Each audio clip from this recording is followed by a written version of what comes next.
पाकिस्तान के अंदर अगर हम बात करें ट्विटर एक्स तकरीबन 12 से 17 दिन हो गए हैं, ये अभी तक फंक्शनल नहीं है। वीपीएन पूरे कौम लगा रही है, इसको इस्तेमाल कर रही है। वीपीएन के इस्तेमाल से जो पूरा रिपल इफेक्ट आता है उससे आईटी इंडस्ट्री अफेक्ट होती है और पाकिस्तान की जो आईटी का ज़र मुबादला है उसमें कमी होती है। ये बड़ा बेसिक मैथ है जो इस वक्त पाकिस्तान गुज़श्ता 1.5-2 साल से जो ये डिसरप्शन आती हैं उसके नतीजे में ये फेस कर रहा है। अब नौजवानों की जो अक्सरियत है, आपको पता है, झूठे प्रोपोगेंडे से मुतासिर होकर इदारों के खिलाफ फर्जियात चलाई तक करती है और इसे कोई गर्ज नहीं होती कि इससे कौमी सलामती पर कोई जर पड़ेगी, मुल्क का इमेज इससे खराब होगा। कोई भी खबर उनकी या गवर्नमेंट की मर्जी के बगैर सोशल मीडिया पे नहीं आ सके। पाकिस्तान में एक दफा फिर हुकूमत ने अपनी नाकामी का गुस्सा इंटरनेट और सोशल मीडिया साइट्स पर निकाला है। अब पाकिस्तान तहरीक इंसाफ की जानिब से पार्टी चेयरमैन इमरान खान की गिरफ्तारी पर किए जाने वाले एहतजाज को रोकने के लिए पाकिस्तान टेलीकम्युनिकेशन अथॉरिटी ने इंटरनेट की बंदिश के साथ फेसबुक, ट्विटर, टिकटॉक, यूट्यूब और दीगर सोशल मीडिया प्लेटफॉर्म्स तक रसाई को रोक दिया है। ये लोग सिर्फ लाइक और व्यूज के चक्कर में हर चीज को बगैर सोचे समझे शेयर करते हैं, शेयर का बटन दबा देते हैं, जी बस हो गया, आपने तहकीक ही नहीं की। पाकिस्तान में सोशल मीडिया साइट्स को बंद कर दिया।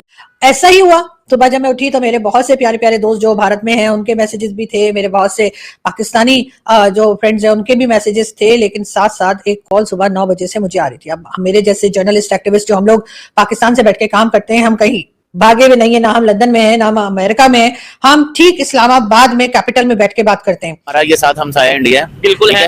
वो लोग $140 बिलियन जो है ना सिर्फ सोशल मीडिया से कमा रहे हैं। आप लोग कितने बेवकूफ हो कि बजाय अपने मुल्क को आगे लेके जाने के आप अपने मुल्क को बिल्कुल पीछे बस्ती में लेके जा रहे हैं। एप्पल ने जो है ना अपना पाकिस्तान के लिए आईडीज बंद कर दी हैं। अच्छा, हम एप्पल पे आईडी क्रिएट ही नहीं कर सकते हैं। मुझे इस बात का वैसे नहीं पता, देखने वाले जरूर बताइएगा। आप कैसे कह सकते हैं? नहीं, क्योंकि मैं काम करता हूँ, मुझे तो पता है। देखिए, हम आईडी बनाते हैं, वो उसमें पाकिस्तान का नाम नहीं आता है। उसकी रीजन क्या है? उसकी रीजन ये है कि उन्होंने इंडिया वालों ने बंद कर दिया। मैं ये कह रही हूँ कि कहाँ तक बैन करवाएंगे, कहाँ तक उसकी आप वो ठीक है, क्यों इंडियंस हैं वो? क्योंकि वो लोग आईटी में आगे हैं, काम करके यूट्यूब से जो आपकी अर्निंग वो पब्लिक के मामले में पंगा नहीं लेती और पब्लिक जो है वो उनके गवर्नमेंट के मामले में पंगा। इंडिया ना हमसे इस टाइम ऑनलाइन टेक्नोलॉजी में काफी हमसे बहुत ज्यादा।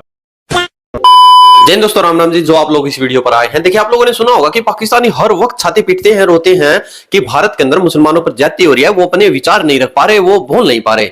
भाई ये तो प्योर इस्लामिक देश कलमे के नाम पर बना हुआ है पाकिस्तान। आप लोगों ने देखा हुआ, देखिए रियल एंटरटेनमेंट, नैला सैला, सना अमजद और डेली स्वैग, अनाम शेख, निमरा अहमद, ये यूट्यूब चैनल है ना, जितने पाकिस्तानियों के रिएक्शन है, अभी वो 2 या 3 दिन से वीडियो नहीं डाल रहे। और कल आरजू काजमी को फोन आया है, अगर तुम लाहौर ना आई और रिपोर्टिंग ना की तुमने, यानी कि उससे भी पूछा जाएगा कुछ ना कुछ, तो तुम्हें घर से ही उठा लेंगे हम।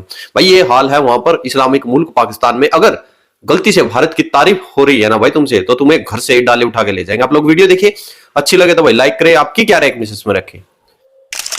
और इसके ऊपर खैर बहुत से लोग हमें बुरा भला भी कहते हैं और कई लोग अप्रिशिएट भी करते हैं, मैं उन सभी की शुक्रगुजार हूँ। तो जी मुझे अननोन नंबर से कॉल्स आ रही थी सुबह 9 बजे से। मैंने देखा और मैंने उसके बाद वो अननोन नंबर हम लोग यूजुअली नहीं उठाते जब तक कि कोई, अगर किसी नए नंबर से कोई हमारा जान पहचान वाले ही फोन कर रहा है तो लोग हमें पहले मैसेजेस करते हैं और वो मैसेजेस देखने के बाद ही हम फोन उठाते हैं, क्योंकि यहाँ पर तो आपको पता है कच्चे के डाकू, पक्के के डाकू, ये वो पता है कौन कौन यहाँ पे घूम रहा है। तो इस वजह से हम लोग फोन उठाने में थोड़ा सा एहतियात करते हैं। बहरहाल उसके बाद मेरे दूसरे नंबर पे कॉल्स आनी शुरू हो गई और जब मुसलसल कॉल्स आती गई तो मैंने आखिरकार फोन उठा लिया। और जब मैंने फोन उठाया तो पता लगा कि जी ये थी फेडरल इन्वेस्टिगेशन एजेंसी जो पाकिस्तान की है, उनकी तरफ से कॉल आ रही थी और उन्होंने ये कहा कि जी आप आप लाहौर पहुंचिए कल सुबह और हमें आपसे इन्वेस्टिगेशन करनी है। इस तरह का एक लेटर मुझे पहले भी आया था और मैंने उनसे कहा था कि जी मैं लाहौर नहीं आ सकती हूँ, आप इस्लामाबाद में जो FIA का ऑफिस है वो मुझे बता दीजिए, मैं वहां जाके बात कर लूंगी या उन्हें जो भी इन्फॉर्मेशन चाहिए वो मैं दे दूंगी, या जो मुझसे पूछना है पूछ सकते हैं। लेकिन ऐसा नहीं किया गया, इसलिए कि यकीनन लाहौर में कोई ऐसा है जिसकी लाहौर में ही चलती है और लाहौर में ही सुनी जाती है और लाहौर में ही कोई जान पहचान है, जिसकी वजह से वो जो कोई भी है वो लाहौर से जो है वो इस्लामाबाद में इस किस्म की धमकियों वाले कॉल्स करवाता है या करवाती है, जो भी है। और उसके बाद बहरहाल उन्होंने मुझे ये कहा कि नहीं आप, यानी जिन्होंने कॉल किया था, आप अंदाजा लगाएं कि उनको ये तक नहीं मालूम था कि मैं इस्लामाबाद रहती हूँ। वो मुझसे कहने लगे कि अच्छा आप इस्लामाबाद गई हुई हैं। मैंने कहा मैं इस्लामाबाद गई हुई नहीं हूँ, मैं इस्लामाबाद में ही रहती हूँ। आप मुझे इस्लामाबाद के FIA ऑफिस के लिए कह दीजिए, मैं वहां जाकर और बात कर लूंगी, या उन्होंने जो मुझसे पूछना है वो मुझसे पूछ सकते हैं। इसके जवाब में जी मुझे ये कहा गया कि आपने कल सुबह लाहौर पहुंचिए और अगर आप ना आई तो हम आपको आपके घर से उठा लेंगे। ठीक है, यानी कि मेरे घर से मुझे जबरदस्ती उठाकर लाहौर ले जाया जाएगा। क्यों, किस लिए? भारत की तारीफ। क्या मैं कोई क्रिमिनल हूँ? क्या मैंने कोई स्मगलिंग की है? क्या मैंने कोई ड्रग्स बेची है? क्या मैंने किसी का मर्डर किया है? क्या मैंने कोई ऐसा काम किया है जो हमारे यहाँ बड़े बड़े लोग करते हैं और उसके बाद पकड़े भी नहीं जाते? मैंने ऐसा क्या किया है ना तो मैं कोई 9th में के जो एक्शन हुआ था ना मैं उसमें शामिल थी।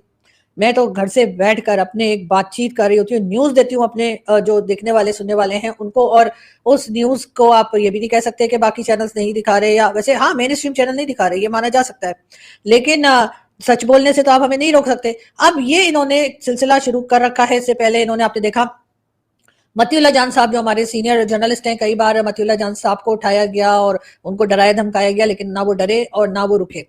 असद तूर को डराया धमकाया गया, असद के ऊपर केस बनाए गए, असद ना डरे ना रुके। फखर यूसुफजई के ऊपर केसेस बनाए गए, ना वो डरे ना वो रुके। तो मुझे उन लोगों से जो इस किस्म की हरकतें करते हैं, जो इस तरह से लोगों को फोन कॉल्स करवाते हैं, उनको ये कहना है कि तुम लोगों की हालत जो है वो दुनिया देख रही है, तुम्हें कोई भी तुम लोगों को लिफ्ट नहीं करा रहा। फ्रस्ट्रेटेड लोग हैं, या तो लोगों से भीख मांगते रहते हैं या फिर उनके पैसे खा के भाग जाते हैं। ये वो लोग हैं और जो मुसलसल लोगों के खिलाफ जो है वो अपने इदारों में फोन करके और उनको इस किस्म की कॉल्स करवाते रहते हैं, कॉल्स करवाने की कोशिशें करते रहते हैं, इसलिए कि खुद से तो कोई काम होता नहीं है। खुद तो इंतहाई नाकाम लोग हैं अपनी जिंदगी में, ना मेहनत करते हैं और ना ही काम करना आता है। इन्हें सिर्फ और सिर्फ दूसरे को नुकसान पहुंचाने की आदत है, और वही आदत और वही चीज जो है वो दिखा रहे हैं, यानी कि अपनी फितरत, जो डसने की फितरत है वो दिखा रहे हैं। और जो लोग इनके साथ हैं और वो ये समझते हैं कि ये उनके दोस्त हैं, तो आप लोग भी बच के रहिएगा, इसलिए कि इन्होंने जब हमें डसा है तो ये आपको भी डसेंगे कभी। इंडिया कहां से कहां तरक्की कर रहा है, हाइब्रिड गाड़ी बना रहा है, हर चीज बना रहा है, और इधर ये एटम बम को रो रहे हैं हमारे मुल्क वाले, ये एटमी ताकत है जी, दुश्मन को घुस के मारेंगे, और भाई है उसका चार्ट डालना है, मुल्क बेड़ा गर्क होता जा रहा है। आजकल कौन सी, मेरी बात सुने, हमारा दुश्मन इंडिया है, उसको क्या जरूरत है हमारे साथ जंग करने की, कि वो हमारे कौन से इधर खजाने दबे हुए जो इंडिया ने निकालना है। इंडिया माशी लिहाज से तरक्की कर रहा है, मईशत की जंग इंडिया जीत रहा है, और ये लोग आदत है जी हम घुस के मारेंगे, हमारी तरफ किसी ने मैली आंख की तरह। ओ भाई ये चीजें नहीं अब रही, वो एटमी बम जो जंगे होनी है वो एटम बम ना चलने हैं। 160 रुपए किलो आटा कर दिया और 700 रुपए किलो घी कर दिया, तो ये आवाम बेचारी आटे पे घूम रही है।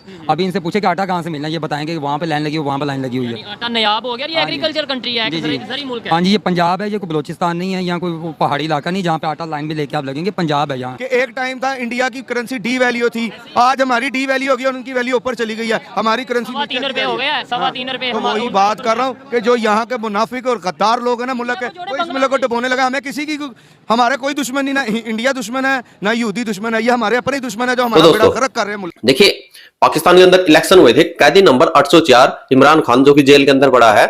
देखिए, पाकिस्तान के अंदर पाकिस्तान की सेना आज तक कोई भी युद्ध जीती नहीं है और कोई भी इलेक्शन हारी नहीं है। इस बार हारी थी, वो नाक की बात बन गई थी, तो कैदी नंबर 804 को पकड़ के फेंक दिया जेल के अंदर। और जो एहतजाज होते हैं, जो लोग अपनी बातें बोलते हैं, जो लोग, यूट्यूब ने एक प्लेटफॉर्म दिया था कि भाई अपने विचार रख सकते हैं, पाकिस्तान के लोगों ने भी वही किया।